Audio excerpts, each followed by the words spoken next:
This video is not meant to give everyone all the answers on how to import a vehicle from Canada. It's just a record of my experience recently moving a vehicle from Edmonton to Minnesota. My thought is that it will help you determine some of those unknown unknowns and things to think about when you're trying to bring a car in. For me, the problem was trying to find a car it's really pretty rare, and that is an F-type Jaguar with manual transmission and convertible. As you can see, start with 1,652 for sale today, and if I go convertible, there's knocks it down to 600. But then when I go to transmission and put in manual, I get a total of 8 that are available, and I was looking for the S model, and that gets us a total of 2 in the country. Both 2016s. I looked at this white one with the red top and I decided that was just way too garish. I don't want a red one. This one would have been okay. 11,000. I found a better one in Canada though. Brand new, 2017 for less money. I initially found my car advertised on eBay.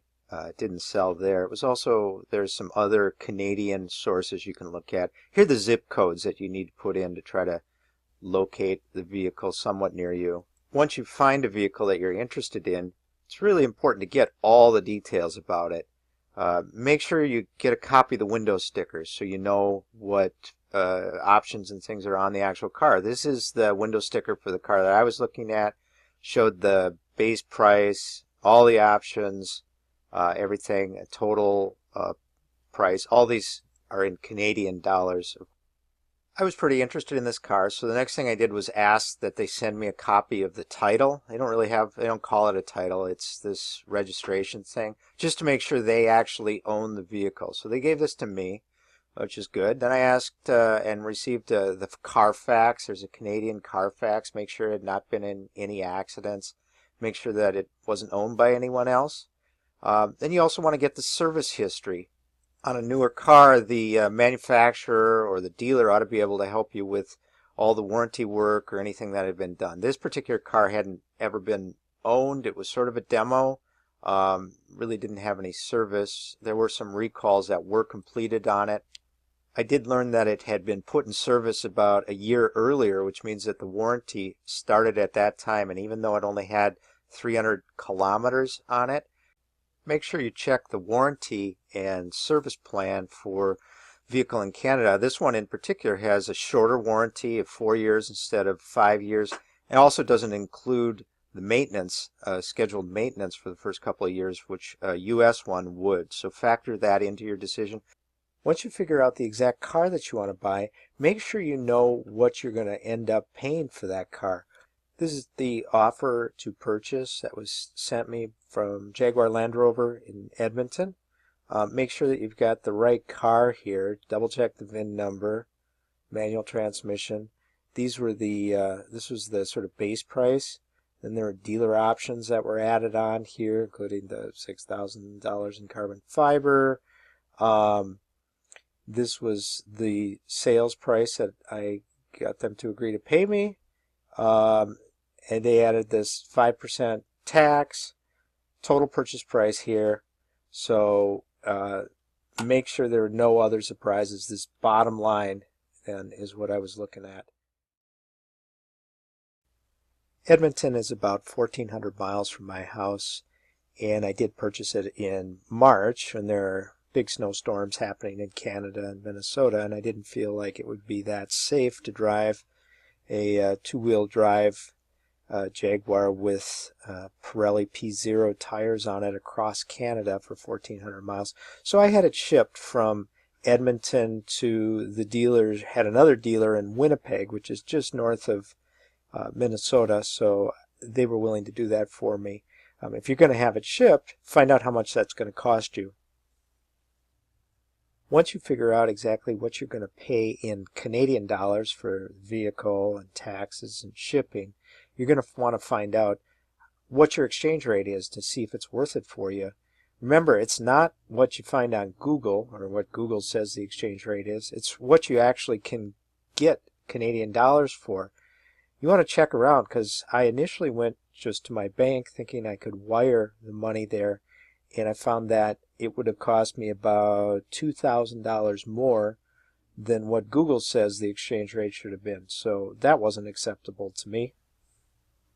After the thing with the bank, I looked online, and there's this Travelex that'll sell you some Canadian dollars.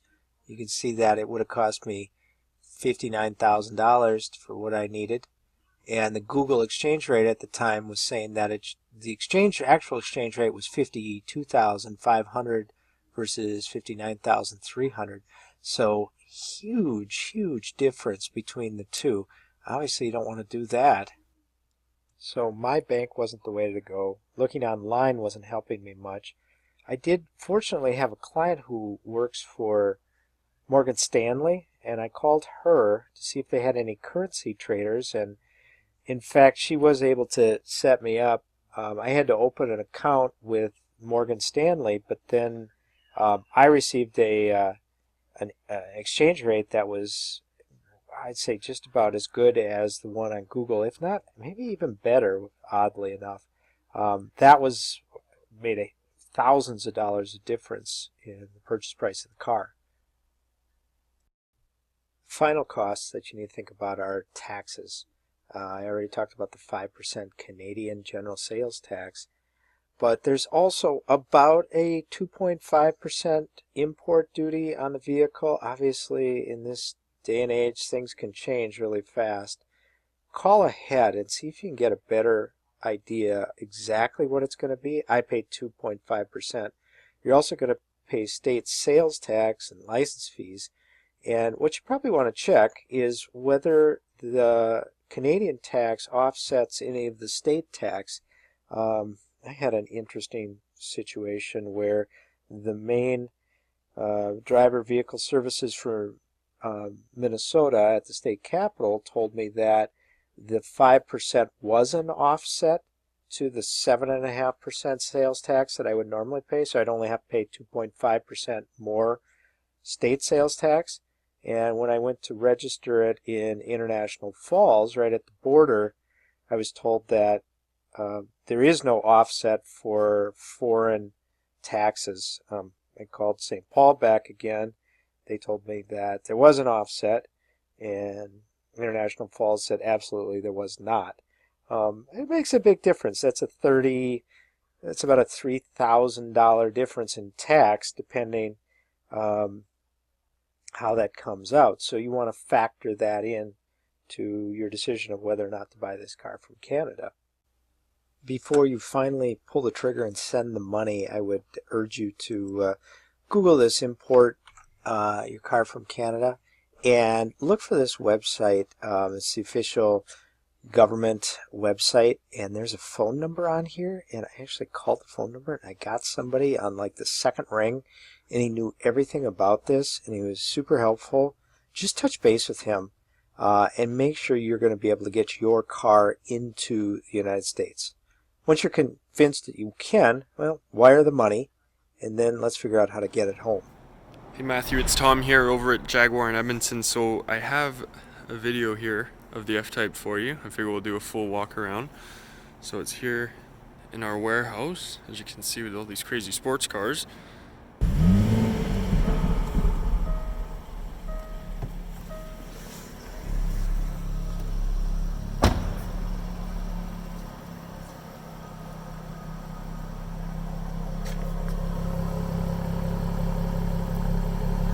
Waiting to be driven, Matt. It's waiting for you. I'm gonna be the first person to really give it a good go.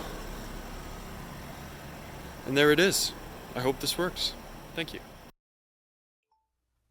I had the car shipped from Edmonton to Winnipeg, Canada.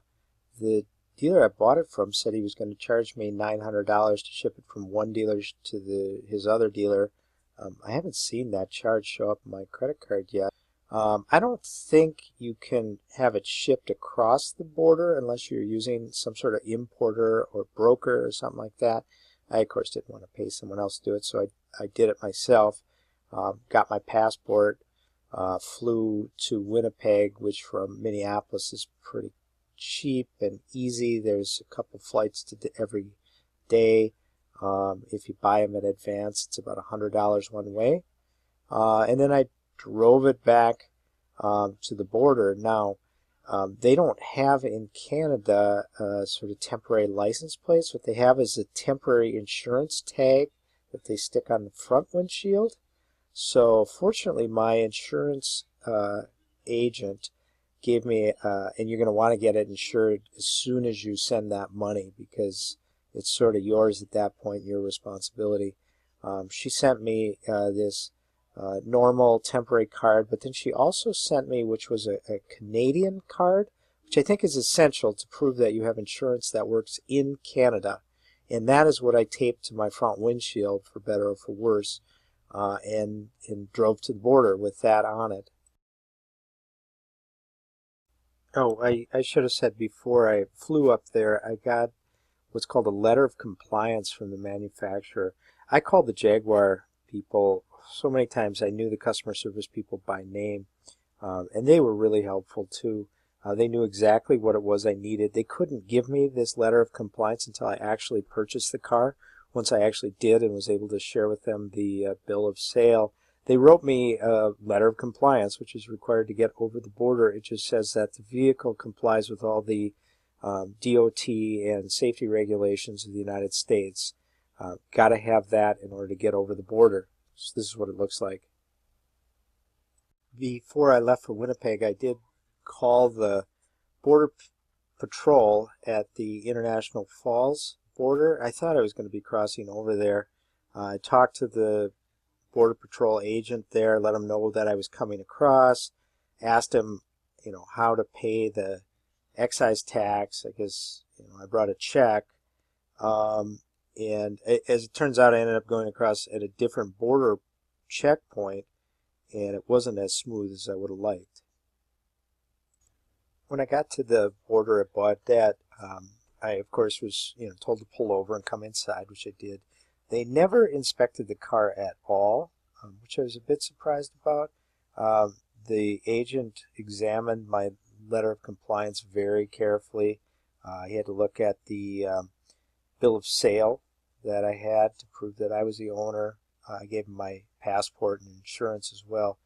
But there was about 15 tense minutes when the senior agent there told me that I couldn't import the vehicle because it was a brand new vehicle and you couldn't import brand new vehicles into the United States. So I was pretty sure she was wrong and asked that they maybe call a few people and just double check that, which they did, and eventually they let me in. They did charge me some semblance of excise tax. I couldn't really figure out their math. It was 1% on a certain percentage and 2.5% on the rest. This is what the total was on the whole thing. I didn't really care. I just wanted to get it in to the country at that point, which I did. Interestingly, the agent that was helping me told me he'd been working there for 17 years, and this was only the third time in his career he had had to charge any sort of excise tax. I think, because it is pretty rare, it's important to call the border crossing before you get there. Just let them know what's going on and make sure that everybody understands how it's going to work. After you make it over the border, you're going to want to, one, keep a very low profile. Remember, you're driving the vehicle without any sort of license plate on it at all. I would strongly urge you not to speed on your way to the driver and vehicle services place where you're going to get your plates. It didn't really have any issues with that, other than the previously mentioned dispute where International Falls said you don't get credit, and St. Paul said you do get credit. I suspect International Falls is the one that's right, because as I am recording this, I just looked up, and you can actually apply to get a refund of your general sales tax if it was more than $200. If you're a non-resident of Canada, I looked through this pretty quickly, and I think that all of this applies to the purchase of my car and the $3,600 in Canadian general sales tax I paid. And I suppose any other sales tax I had while I was there, although I really didn't buy anything else. So I do think probably if you pay sales tax in Canada, you can get that refunded. That's it. I did make it through. It was somewhat of a battle. It was touch and go here and there. They thought they might crush the car at the border. Um, but and it also took me a long time. I think I made the down payment last week of February, and I didn't pick up the car until the first week of May, because a lot of that was finding the money, figuring out how to transport it, getting it transported, getting up to Winnipeg. Just a lot of monkeying around that maybe this video will help save. Oh, there was one more thing. My car actually has like a physical speedometer on it, and it's in kilometers only. People at the border didn't care at all. I don't think it's, well, and I do know that it's not necessary. I checked with that. No one really cares. You could still import it, even if it doesn't say miles per hour. There may be a requirement that you get it changed before you sell it. As you can see on eBay, there's lots of them for sale for $300. You probably would be able to get that instrument cluster, and I suspect it wouldn't be too difficult to just swap out the one for the other. That's it.